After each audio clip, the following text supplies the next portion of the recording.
Wow. All right. Have you ever gotten the wild hair? It would be so fun to move somewhere else, maybe even another country. I cannot wait for you to hear this conversation with my new friend, David. David moved his family to Barcelona. Wow. What an incredible journey they went on. He's got a great book about it. I cannot wait for you to hear this incredible conversation. Thank you for pulling up a seat at the family table. Here's my friend, David. Welcome to the family table. I'm Matthew Eford. Join me as I speak with parents, caregivers, and family experts about the joys and challenges of family life. We'll share the stories, advice, and insights that will help you build a loving and resilient family. Pull up a chair and join us at the family table. Welcome, everybody, to the Pillars of Purpose podcast, powered by Lighting Pros. I'm your host, Matthew Eford, and I'm so excited to pull up a seat at the family table with my new friend, David Schnurman. And he has a great book, and his family has done some radical stuff. And so, David, those who may not know you, if you're come on, introduce yourself. Welcome to the show. Thank you for being a guest. Where do we find you in the world today? Matthew, thanks for having me. The two easiest places, I post on LinkedIn almost every day, and I also have a new book that's out called 11 Suitcases. So if you go to 11suitcases.com, not only does it tell the story of what we did in moving abroad and packing 11 suitcases, it gives you links to all my social media and everything else. I love it. Okay, so 11 Suitcases. Tell us, what's your family makeup? I have 3 kids and a dog. My oldest are boy-girl twins who are 17 years old, seniors in high school. And so they're on the college application journey right now. Oh, sure. Figuring that out.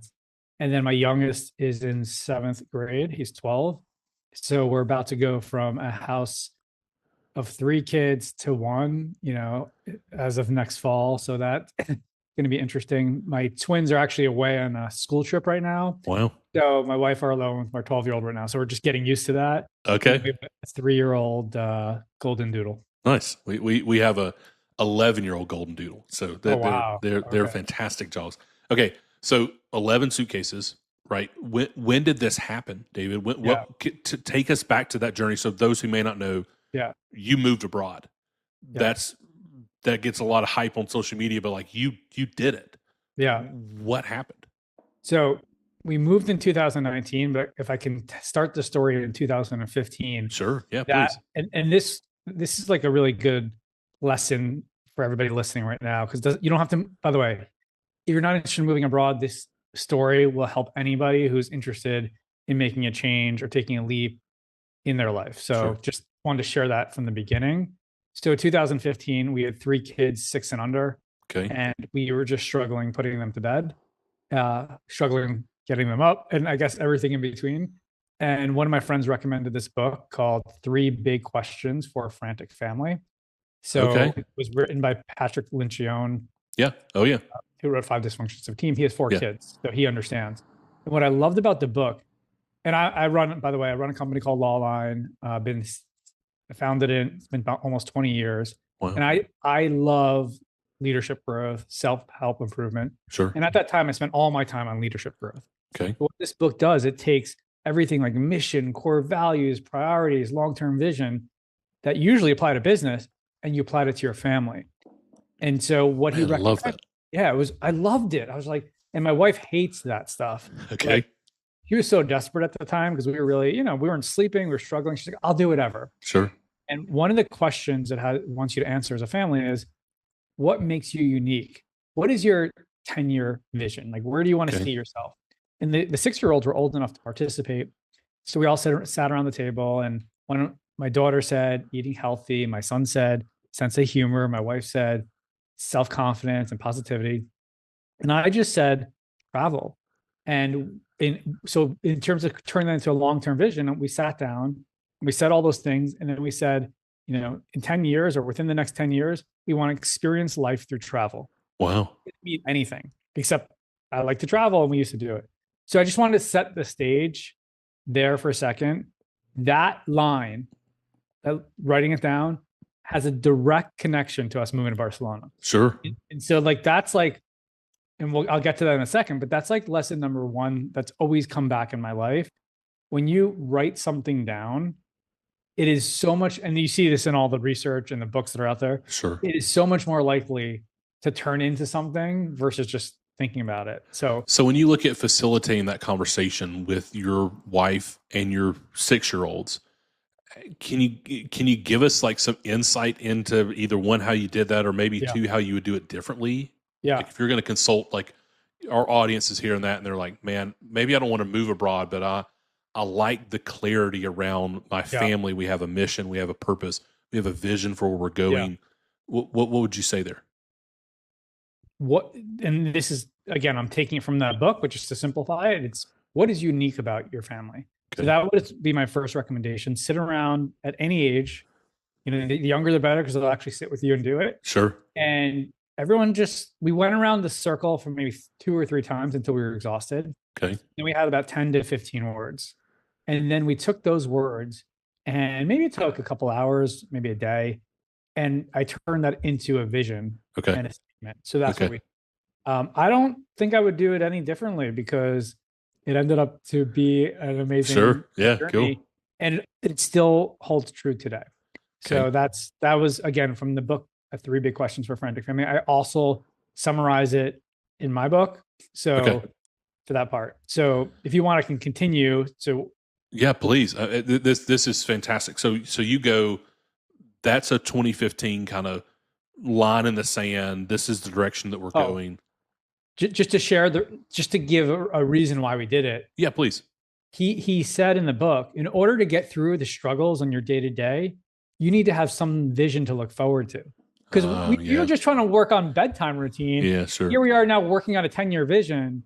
So that was the connection between the two. I love that. And it gives you such a different perspective, right? It gives you purpose in the midst of the chaos. Exactly. That it's like, this is a short time. It feels, I can remember, I remember when Walker, he's our oldest, was born. And we had some friends from church come over and they were sharing with us like, I promise it gets easier. Just wait until you get to 6 months. And my wife and I looked at each other like, we're trying to get to tonight. Like, right? Six months from now is like, that is so far away. But when we actually took a breath and we said like, oh yeah, 6 months is coming. Like 6 years is coming. 16 years is coming. It does frame the perspective differently. In the midst of the chaos, it gives you some direction. So please continue. Wait, how old are your kids now? So we at home we have an 8, 5, and 3-year-old. Okay, so we're 3 kids as well. Yeah. I can tell you this, knowing with the kids going to college and things changing, I walk, with my dog in the park now, and I see people pushing their kids 5, 6 years old and younger, or whatever, because it's only parents with kids and dog walkers at like 7 a.m. on a Sunday. Okay. And I miss it, man. They're like you miss you, and you hear this, right? Yeah. But like I don't miss. I love where we're at, but you're like, oh wow, that was a time in our life that it's past. Yeah. All right, so we do that. We do that exercise, and so then the next thing I've learned in self-help books is when you have something and you want it to happen, you have to tell people about it. So I started telling as many people as I could, like about what we did, specifically that we want to experience life through travel. Okay. I told the right person who introduced me to somebody who just came back from living abroad in Barcelona for 1 year with his family. And he's like, why don't you guys talk? So I started talking to him. Wow. And I was like, thank you for taking the time. Just so you know, I don't want to waste your time. This is like a pipe dream for me. Sure. Like, I'm happy to like talk. So we had a lunch and we talked it out. Over the next 4 years, we probably talked a dozen times, and I became good friends with him. Okay. I'm still good friends with him to this day. And then what happened was in 2019, there's 2 things that happened at the same time.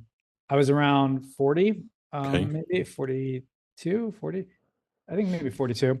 And I was maybe having what you call a midlife rut, where the routine that also sets you free also locks you in a cage. Sure. You just go to work, come home, put the kids to bed, watch a show. And I'm like, this can't be it, right? And I run my own business and I have a great job, I have a great company, I have a great team, but I was just getting stuck in that. And that's when I was like, Kelly, what are we going to do? Like, we've been talking to this guy for 4 years and we have this vision that says we should travel more. Like, this is here. And at the same time, Kelly's my wife. Okay. Our twins were going from elementary school to middle school, which meant them and all Wow. the kids, all their friends were separating. Yeah. In public Yeah. schools in New York, you all go to somewhere separate. So Okay. she goes to me, well, why don't we just apply to the school that David Rich, which is the person I was talking to, his kids went to in Barcelona. And that was the beginning of That's so awesome. the first small step to get us there. Okay. So it takes you 4 years of still in the grind. You have this long-term vision, but you haven't really accomplished it yet, right? You haven't started living in that fully. You're having these meetings, you're laying the groundwork for what was the timeline in 2019 when you and Kelly said, like, I think this is what we should try to, oh, wow, we're moving. What was that timeline like? That's a great question. It was probably 8 months or so. Okay. 8 9 months. So it was the beginning of the year, maybe January when we first applied to the school. We got in pretty quickly. We got in by March. So that was like, oh, okay. So all you have to do, you put down a deposit. So we were willing to lose the deposit. Sure. So we're like, okay, that's a step in the direction. The next step was a visa. And applying for a visa is a very long process. Okay. So many different things. Thank God my wife is detail oriented. I am not. So that was the next phase, which actually went almost all the way until like 2 months before we left, or 1 month. So that's that. Wow. It takes a long time. You have to gather all your documents. You have to translate them all. So that was part two. But the hardest part was telling everybody we knew that we were going. So we decided to do reverse psychology. I don't know if we started to tell people we were going, specifically my parents. Okay. It was actually true. Okay. I'm a believer. Like when I ran my first marathon, I didn't tell anyone until like a week before, because sometimes you tell too many people, they're like, oh, congratulations. Yeah. And then you don't want to, you're like, okay, I don't need to do it anymore. Yeah, sure. But this time I needed the confidence to help push it forward, or I wanted to feel it out. So we told our parents that we were going, and they were kind of shocked because we hadn't brought it up before, but they survived and they got through it. And they were like, oh, okay, maybe we should actually do it. So we started telling everybody that before we were convinced. And then the final thing, which was in May, we left in August of 2019, May 2019. My wife and I went for 5 days to Barcelona. We hired somebody to help us, and we found an apartment, and we put a deposit down. There you go. Let's go. That's when it became real. So that was the whole process. And then August of 2019, we're packing 11 suitcases, and that was the day we left was a freaking disaster. Okay. Take me back to that day. What happened? First thing, I wake up in the morning. We had packed, the night before, and I'm looking at a couple of our bags, and they look enormous. We decided we just took 2 bags from our kids who go to sleepaway camp. Okay. And they're like these military grade, huge duffel bags. Sure. So for camp, a truck comes and picks them up and takes them to camp. But when I looked at it with all our stuff, and I'm like, I don't think I've ever seen a bag that big at the airport before. So I called Delta, and turns out the dimensions were too big to go on the plane. So this is the same day we're leaving. I get dressed really quick. I start going to like the local mall, and I go to 3 stores, no suitcases. Finally, I go to Burlington Coat Factory. Who would think Burlington Coat Factory has suitcases? And I had to buy 4 new suitcases. Wow. Those bags were so big to replace them. So that was one. And we repacked. Number 2, we had a leak that was coming from our ceiling, and it was coming every day, and it was really bad. And we had tenants coming in like in 4 days after we were leaving. Wow. So I had a plumber. The day we're repacking his bag, the plumber's there. He's breaking the ceiling. I'm like, what the? And he's like, okay, I think I figured it out, whatever. And he told me he figured it out. I'm like, I don't care. I'll take it. So when we left, because he doesn't fix the hole in the ceiling, we had a hole in the ceiling. You had to get another contractor come in to fix it. 100%. Yeah. Right? And I'm like, money's not, whatever it is, it is. And then so that was like the beginning. Then we get on the plane. We're going off to leave. Somebody, 2 seats in front of us, starts bleeding through his mouth and his nose. Whoa. We go back. Yeah, he had to be taken off the plane. It took 3 extra hours. And I'm just like, is somebody telling me maybe we shouldn't be going to Barcelona right now? Oh, there seems to be several signs that maybe we shouldn't go. Well, what it is, it's a reality check. Is when you do something like this, it's not all. First of all, it's not all like toast, sunshine, and rainbows. It's a Amen. mess. Yeah. It's a mess. Traveling, and by the way, when you struggle in Brooklyn with three kids, moving 6,000 miles away, it's not going to make it easier. Yeah. They were older by then, but so what I love, the way I share the story is I don't make it like it's not an Instagram reel. Sure. Like here's the amazing things that we did. In fact, I rewrote the book maybe 12 times because Wow. Okay. the first 8 times I tried, because, and I'll share with you, I journaled while I was there. So that was what helped me. But what happened was the first 8 times I kind of kept rejiggering it. It was just a travel log. Yeah. Nobody wants to read, like, unless I'm famous, nobody wants to read everything I did every single day. So I ended up having to cut 70% of what we did, which was really painful for me. Sure. It made it more interesting for the reader to focus on. I had to filter what's the most important thing that we did that is beneficial to you. Sure. And I wrote it in first person, present tense. So you're sort of going along the journey with us. Yeah, cool. I like that. And feeling the pain and suffering as well. I love that. Yeah. So, as we've shared on the podcast, audience knows that David, you and I talked kind of a little bit in the pre-show. Like, we sold our house last year. We bought some land. We're building, and in the meantime, like, we're traveling the country and we're having this incredible experience. But along the way, we've had so many heartaches of like that we're in a very confined space with young boys, and it's tight. We are very thankful. It's been a huge blessing to be able to have time together as a family, right? I'm sure we're going to get into that in just a second. But it's not like all sunshine and roses. And so, can you talk us through, just before we get into your journey to Barcelona, do you mind sharing some of the logistics of like what you did stateside, your business wise, your home wise? Yeah. Can you kind of talk us through a little bit of that structure just real quick? Yeah, it was a pretty big deal for us leaving. My wife left her job. Okay. So she was a social worker for 17 years in liver transplant and also in cancer treatment.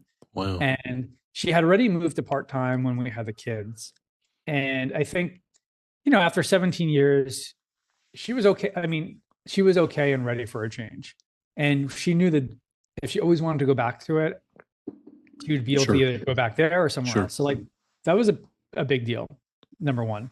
Number two, I run my own company. As I mentioned, we essentially provide lifelong learning for attorneys. Nice.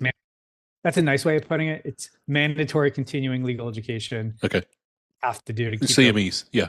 Yeah, exactly. Yeah. So we only had one at that time. One other person had moved somewhere else, and that was my head of marketing at the time, because his wife ended up going to college somewhere else. So I was the second person in the company's history to not be in our office in Manhattan on Wall Street. Wow. So it was a big deal. But here's the decision I made. And we had put a lot of time and energy into building structures and processes in our company where I am the visionary. Sure. It's called Rocket Fuel. Yeah. Or EOS. Yeah. Yeah. EOS. We use scaling up. Nice. My first book, Fast Forward Mindset, I'm proud to say I had a testimony on the front from both the head of EOS and Scaling Up. So, wow. Congratulations. Wow. I use them both, and I'm such a believer in their processes. Sure. So I wasn't necessarily in the day-to-day, but I was still part of everything that was going on. So, but I decided that it was either then or when we were 65 without kids. Sure. So like that was the decision. I'm curious, if you have time, I would love to understand your decision to do the road trip and get a camper van and a camper. Yes.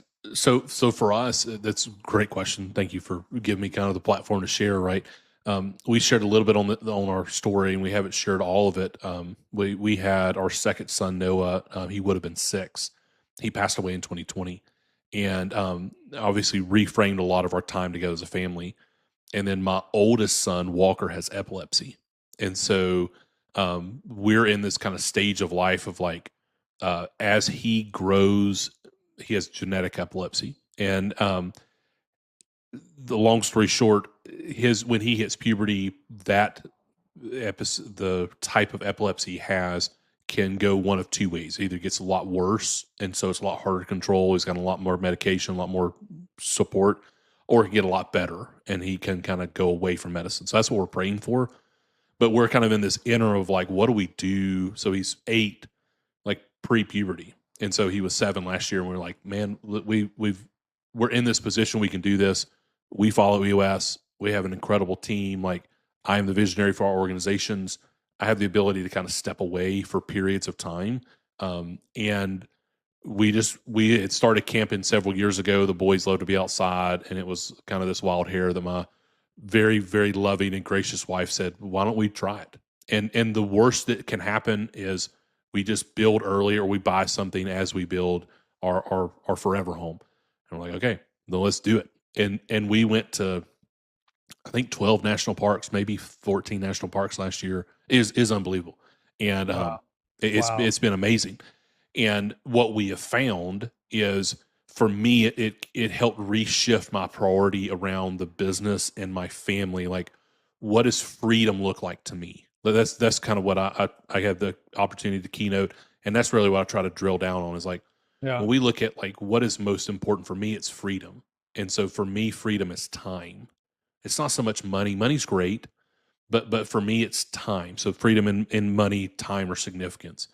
And so the way I've kind of oriented my schedule is to say, this time that we have, having buried a son, number one, and number two, have another son who has this diagnosis that doesn't change his longevity of life. It shouldn't, but it can change potentially his quality of life as he gets older. We're not sure yet. And so what matters most? And it's, nobody's promised tomorrow. And so for us, it was just like, we didn't want to wait until 65. And we said, we're going to go now, and it's not going to be as comfortable, but we're going to go now. We're going to have a great time. And we've had an unbelievable time. We ripped the back of the camper off. I mean, we've had all sorts of things. We've had tire issues. We've had water issues. We've had electricity issues. We've had many issues along the way. But overall, when I look at our family, like this time last year, when we started praying about and thinking about like, what would it look like for us to do this? A year later, man, I could not be thankful enough for it. I could not. It has been absolutely unbelievable. Well, thank you for sharing that. And that really is quite a journey. And I'm so sorry to hear about your son. Did you say he was 6 years old? Thank you. No, so he would have been 6. So he had trisomy 13, and we found out about that in September of 2019. And then he was I born. don't know what that is. So it's a genetic disorder. It's similar to Down syndrome. Okay. So genetic trisomy 13 and 18. It's a 13th or 18th extra chromosome, and they typically are lethal diagnosis. They rarely support life outside of the womb or for any kind of extended period of time. And so he was born March 7th, and then he passed March 9th. And I've actually got a book that we just released. When this comes out, it'll be live. That we wrote our story, and it's just our family story of like, hey, here's how we navigate it. It's called Even Though We Will.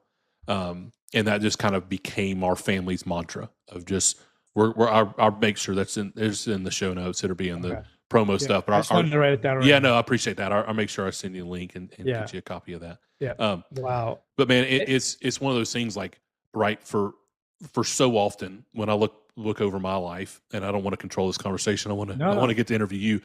When I look over my life, we have these moments, and they change our perspective, and that perspective shift matters a ton. So David, back to your story, your family, you have this perspective shift. You work out all the logistics, you get to August, and it's kind of chaos when you're leaving. But what does it look like when you get there? Right? Everybody knows 2020 is coming. Everybody knows COVID's coming. So that, I know that's going to be part of your story. But like, what did it look like in August of 2019 when y'all got to Barcelona? 2 things. One, just to also relate to what you said, freedom and my time has always been the most important thing. And the more I love connecting with people who have this, like, not everyone believes. I always just thought everyone cared about that. It's not, and it's not true. So when you find people who are like the same sort of make, it's just, it brings energy. So, and I find a lot of podcasts, because I've been on a lot of podcasts because of the book tour. Sure. And I have my own podcast. I just think we're all kind of made of the same ilk, because we love learning about other people and we Yeah. love sharing stories. And I think there's something connected there. Cool, So man. we arrive in 2019 and there's two things that happened right away. First, I made a decision that I was going to start blogging and sharing on social media our journey, Okay. mostly for our friends and family, but very quickly, people that I didn't know or people I just met started following me. Okay. And there was one person who I met who ended up having such an impact. It's why I wrote the book. And his name was Joe Jacoby. He was the 1992 champion for kayaking in Barcelona Olympics. Wow. He ended up staying in Barcelona because he loved it so much. Wow. And I didn't know him. He reached out to me and he goes, "Can we grab lunch?" I'm like, yeah, of course. Sure. Yeah. So we're out to lunch. He goes, "I want to tell you something about what you're doing." He goes, "When you're younger, you're like a kayak on a wide river. You Okay. can go in any direction, you can make turns, you can do anything, you can go fast, you can go slow, and you have full control. As you get older, your boat gets bigger and the river gets smaller until at some point you're like on a cargo ship on a narrow river. You Yeah. can't turn at all, and you feel like you're stuck on that course." And he's like, "But not you. You changed directions. Wow. You turned your ship." And he goes, that's such a rare thing." He's like, "You need to keep writing about your story and sharing it to inspire other people that it's never too late to turn their ship." And as soon as he said that, I knew exactly what I was going to do. I love that. I thought I was going to write the book that year. It took me 5 years. So that was the first sort of month or two that I was like, okay, I'm doing the right thing. Sure. I quickly started to feel in the early days imposter syndrome because you start meeting all these people from different countries who travel all over. Sure. And it was our first time, really doing it with our kids and our family. And I started feeling like, well, maybe I made the wrong decision or maybe this is not for us. And then one night we went to this school for our kids and the dean gave a speech to new parents. Okay. And I felt like he was like talking directly to me. Sure. And he goes, "During this year, you're going to be invited to join WhatsApp groups, to do cooking clubs, to go to places that you can't pronounce, to do hikes that you think are too strenuous, regardless if you're tired, regardless if you think you don't have time, even if you want to stay home and order takeout, you have one job. Your job is to say yes." Because by saying yes, that's how you experience the mess and the magic of it all. That's why you're here. And as soon as he said that, like imposter syndrome disappeared. I'm like, we are here because we wanted to travel, we wanted to experience more of life. And right away, even like the next day, there was a museum tour for new parents. I never would have done that, in back in the, I'm like, I guess I got to say yes. First of all, it was a great tour, and we ended up meeting some of our best friends on that tour itself. So that's how you meet new people and experience. So that's amazing. Yeah, it was an awesome, and those are some of the things that I share, like in the first couple of chapters. Because, by the way, the first title of the book was going to be "The Year We Said Yes." Two reasons why we changed it. Number one, I didn't know until I was about to publish it that Chandra Rhimes wrote a book called "The Year of Yes." Okay. And that's like a New York Times best-selling book, and it just was too close. And then secondly, people were like, "Was that the year you got married?" And you said, "I don't know." So we just a little bit of confusion there. Yeah. Yeah. But it's chapter one. It's, it's the August. And so that really set the tone. So you're there. You've been there. When does bring everybody back to COVID? COVID hit in America, which for us was right after Noah passed. It was right around mid March. Was it similar there in Barcelona? Yeah, Barcelona was about a month ahead. Okay. Yeah, and it's ironic because we moved to Barcelona to travel the world, and then we ended up in the strictest lockdown in Europe. Yeah. So in Spain, our kids were legally not allowed to leave the apartment for 52 days. So it was, whoa. Yeah. So by the way, that my wife had one requirement when we were looking for a place, and it turned out to be a godsend. We had to have outdoor space. So we had a terrace. Wow. So it really made such a difference. Yeah, thank you, Lord. Wow. Yeah. So it was really, obviously with that said, even if we didn't, we had it better than so many other people. So I was grateful for everything that we had, but I could tell you the one thing that kept us going, and I know it happened a little bit in the US in some places, but in Europe and especially Spain, there was the third night of the lockdown. We got a text from one of our friends. It said, "Oh, some Americans are going to go on their terraces or out their windows and clap tonight at 8 o'clock." We're like, "Oh, okay, cool." We go outside, and when it's 8 o'clock, and I'm like, "Kelly, the kids, do you guys hear anything?" Like, no. Like, "Oh yeah, I think I hear something." We go outside, and we think we're going to walk into like 10 Americans or 20 Americans clapping near us. The entire neighborhood, the entire country of Spain claps Wow. every single night at 8 o'clock for Wow. about 100 days. Gosh, it gives me And goosebumps. Wow. I started crying. Like Sure. I'm on video. We're like, what is going on? And like it started just as clapping. And then 3 or 4 weeks into it, daylight savings happened. And first you couldn't see anybody. Then you could see everybody because it was Wow. light out. And people started singing opera and playing music and doing songs and hitting pans. So that became our community, that 8 o'clock. Wow. And between that and 1980s movies, that got us. I'm not kidding. Our kids are Wow. experts in 19, and they love 1980s movies. I love that. So we had a lot of fun. So you were there, and how long did you stay in Barcelona? Yeah. The original plan was a year. Okay. It wasn't like moving for good. It was a 1 year Sure. experience. We have our life here. And so we were just do it, get in, get out. And because we had 1 year, that first 7 months before COVID, we traveled a ton. Sure. We went to Morocco and Switzerland and Italy and France and a lot of places in Portugal, in London, and a lot of places in Spain itself, which was beautiful, like Marbella. Anyways, so we did a lot. So we got really busy. What happened was once COVID happened and things shut down, things got really bad in New York. Okay. And we realized that, and also that 2 months when the kids had Zoom school, that was just hell for us. Yeah. Like Sure. they couldn't do it. And what we knew and we heard was the next year, New York public schools were planning on doing, and private schools, whatever, Zoom school for the whole next year. Wow. We were told in Barcelona it would be in person. Okay. So that in ourselves, we're staying another year. Wow. And plus we got interrupted. So we're like, we Sure. need to experience this. Sure. So, good thing, bad thing, who knows? And so we ended up staying for 2 full years, or not 2 full years, but 2 school years. 2 school years. Okay. Yeah.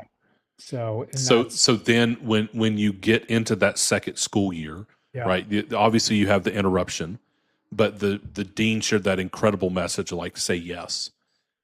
Where was your perspective going into year 2? Was it that same perspective? I'm going to try to say yes to everything, or did you feel like you're a little burned out and saying yes? Such a great question. I got burnt out like 3 months after he said that speech. To be clear, I was treating the yes like a performative thing, like Sure. how many yeses can I get?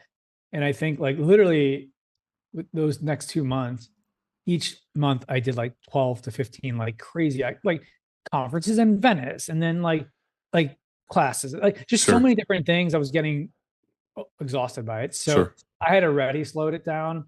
But to be honest, what happened was, and this is even before the second year, probably right before COVID started and certainly after, it went from feeling like a vacation to like a little bit more like routine. Sure. Like, Yeah. like living in Brooklyn, Yeah. like the routine that made me want to move to Barcelona in the first Sure. place. Yeah, sure.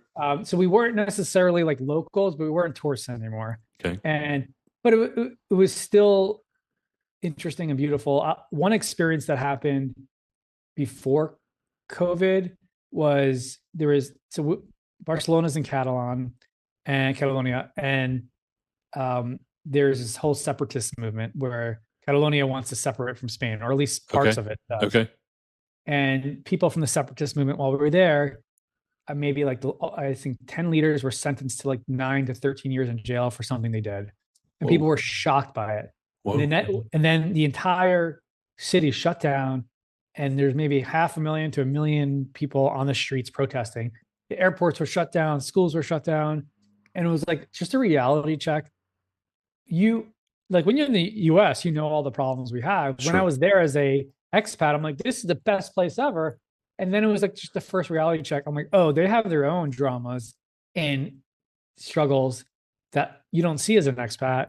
Sure. And it just was a reality check. Barcelona's not here so I can experience life through travel. Barcelona's here as a city going through its own struggles. Yeah. And so I just started to respect that a little bit more than just trying to check the next experience on my list. That's what a fantastic perspective that Yeah. you get. Right, we get so inwardly focused so easily, and it's all about us. But a little bit of perspective shift, which as parents we get that, right. Yeah. Our perspective changes to serving our kids, and as business owners we get that it's not just about serving us, about serving our employees and our clients. So let me as we're kind of coming to the end of our time, David, thank you for sharing this incredible I can story. speak to you for hours. Yeah, this is amazing, and I'm sure we'll have you back. Yeah. I would be honored to. And offline as well. Yeah, please. So let me kind of let's land the plane here. When you look at coming back, I guess the overarching question is, how are you different? When you look at you, like let's talk about it from the dad perspective, and then if we have time to get into the business owner, but specifically as a dad, as a husband, how did Barcelona change you that you're thankful for now a few years later? 80% of the time that you spend with your children are before the age of 18. So once they leave the house, you know, that you got 20% left of seeing them in person and being there. Those 2 years that we were in Barcelona, we spent almost every, you know, especially during COVID. Sure. Yeah, sure. But it's not only that we spent the time together, we were out of our comfort zone together. We were learning new language together. We were traveling to new places together. And so it's just, we helped create who our kids are today because of that. Secondly, when we came back, we made a commitment to continue that vision that we started in 2015. Because we got back it's 2025. So it's 10 years later. You know, I mean, we got back in 2021, but like now it's 2026. And we said, we're going to continue adventurous travel. So every year since, as a family, we decided to do big trips. I love that. So we've gone to Japan. We've gone to Argentina, New Zealand, Israel, Australia, all like these big experiences that we chose uncomfortable, hard things, but we built on that. And the best part about these experiences, it's now our kids who are the ones who kind of decide and think about where are we going next versus us. And I believe the kids who are saying, where do we go next, will be the adults who say, why should we limit ourselves? I think there's a real direct connection between experiencing new cultures and wanting to put yourself out there to them being confident and getting out of your comfort zone. Well, what an incredible perspective. And I love that the experiences that you gave your kids to equip them as they launch out into their own, right? What incredible time that you won't get back. And when you get it on the 20% side, it'll be different, right? As you know, you get married, you have kids, you have your own life, you get into your career, you get into your friend group, and it's different. Let me ask this one. It's just I wanted to ask it earlier, and I want to go back to it. When you look at the decision fatigue about saying yes so much, we can get to this part in the conversation, and somebody hears that 80%, and they're like, I have to maximize every minute of every day, and nothing can be wasted. And then 30 days later, they're burnt out and they go back to their old routine. Yeah. Can you help us focus around this idea of saying yes, spending time? Let's be good stewards of that. But how do we do that within a normal margin of life happens? We have to go to work. We have to do things. The stuff has to be done around the house. Taxes have to be paid. Like, there are certain things that we have to do to continue to live as a family. Do you have any kind of wisdom or insights that you would share there? I laugh because I've been working on my taxes all week. Me too. I could share two things. Number one is like understanding what's important to you, and freedom plus time has always been most important to me, as we discussed before. So when you say yes to too many things, guess what happens? You have less time and less freedom. Amen. And so I can tell you, maybe yes, maybe no, but it doesn't matter. There's a potential I set myself back professionally by moving to Barcelona for 2 years. I don't think so because the whole world paused for 2 years during that Sure. time. But I was focused on myself and my family more than my business. With that said, my business grew and did great without me. Yeah, cool. But I took my eye off the ball professionally, and I wouldn't do that a million times over because I felt like I was a kid in a candy store there. I was like, it felt like adult summer camp. It's awesome. Like I couldn't believe it. So that's one. Number two, something that like recently kind of I discovered that I sort of knew that I have, and then I got diagnosed because I started interviewing people on my podcast about it. Okay. Is I have ADHD. Okay. And what that means, which I didn't understand the science behind it, is I'm constantly chasing dopamine. Yeah. And that's why I procrastinate to the last minute. And that's why I like travel and adventure and doing challenging things because the dopamine is there. And so from the outside, when you look to see what I do, writing books, running a company, running marathons, traveling abroad, like everyone's like, how do you do it all? And I'm like, they don't see the flip side of the overwhelm that I get from doing too many things.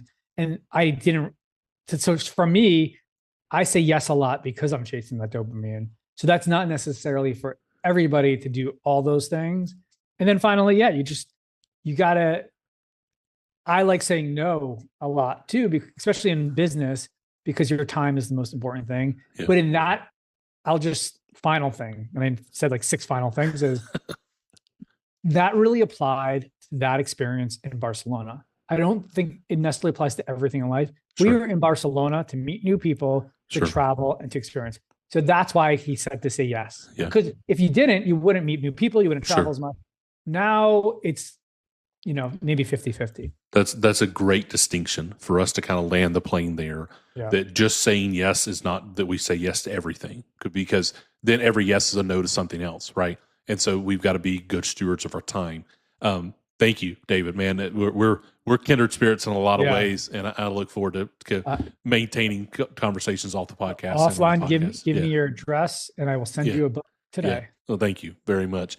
My pleasure. Just for everybody's, as we summarize, where can they find your book and your podcast? Where can they find that? Sure. So my podcast is called Lawyers Who Learn, and I interview some of the biggest thought leaders in law and legal tech. Cool. That's lawyerswholearn.com. And my book is 11 Suitcases at 11suitcases.com, either 11 or the word 11, or just search me. Just put my name in Google and you'll get a lot of different opportunities. Awesome. Well, guys, that's in the show notes. Thank you, David, for sharing. Man, God bless you. I appreciate your time today. Thank you, everybody, for joining us today on the family table. Thank you for pulling up a seat with us. We'll see you soon. Thank you for joining us on this episode of Market Mavericks. We hope you're walking away inspired and ready to take your own adventure to the next level. Don't forget to follow the show to keep up with our latest episodes. And if you enjoyed today's conversation, make sure to subscribe, share it with others who could benefit. And hey, if you know a market maverick who has a story that needs to be heard, please drop their name in the comments. We would love to bring their insights to the show. Until next time, keep pushing boundaries and leading with purpose.